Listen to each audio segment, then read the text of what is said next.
guys, it's Linnea with a video for Penguin Palace, and today I'm going to be using one of their stencils from their latest release.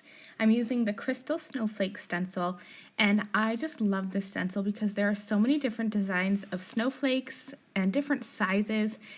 This is the perfect stencil for a lot of your winter and Christmas cards. So to start off with, I took the stencil and I sprayed the back of it with pixie spray. Now, usually when you use pixie spray, you want to let this stencil sit for a minute or two to make sure that the spray dries, so it's just tacky. It shouldn't be wet. But I purposely sprayed a little extra spray, and then I quickly added my cardstock to the back of it and didn't let it dry completely. This was a happy accident that I stumbled across when I was making a previous card. When you add some extra pixie spray, and then when you remove the stencil, you get little bits of the spray that have attached to your cardstock. And you're going to see what I mean here in a minute. You can kind of see it there. I pressed some Versamark over the stencil, and then when I removed it, you see all those extra little bits of embossing powder stuck to where I hadn't allowed the pixie spray to dry completely.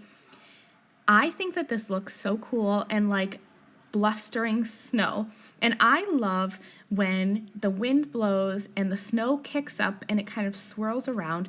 So I thought that I would use that happy accident again on this card. Now, I did brush away some of the excess embossing powder, and I only left what was kind of circling the snowflakes.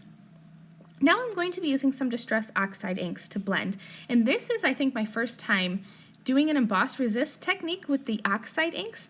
And so when I buffed away that ink that I was blending on, some of the ink kind of stuck to the snowflakes. And in the end, I like that look. I really wanted a bright, white, vivid contrast to my background, but I think I kind of like how those snowflakes took on some of that oxide color.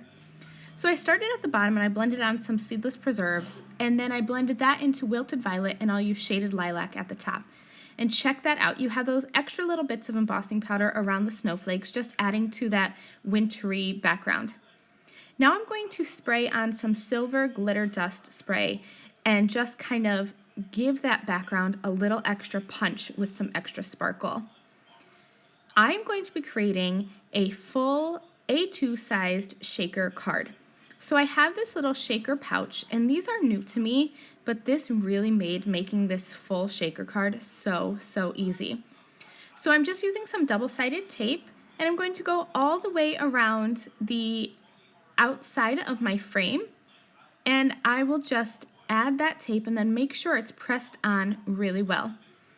Then I can dump in some of my sequins, and I'm using a mix of gold and silver and white sequins. I thought that would really play well off of my purple background.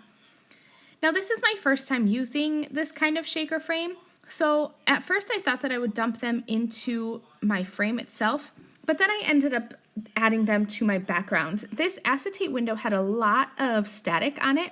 I think it's because my house is kind of dry because it's getting into the winter season, so I have the heat on. So I decided instead to lay the sequins on my background. And then I can just remove that adhesive backing and press this frame over the top. And just like that, I have a full A2 sized shaker card with all these little sequins inside.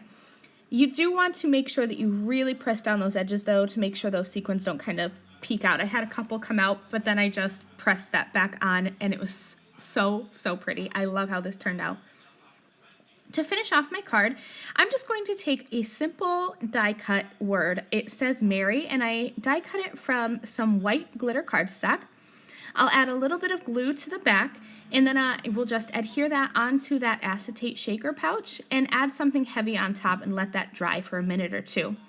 And then just like that, I have a finished full-size shaker card, and check out that Crystal Snowflake stencil in the background. I just love how this card turned out. Thank you guys so much for joining me. I will see you again soon. Bye!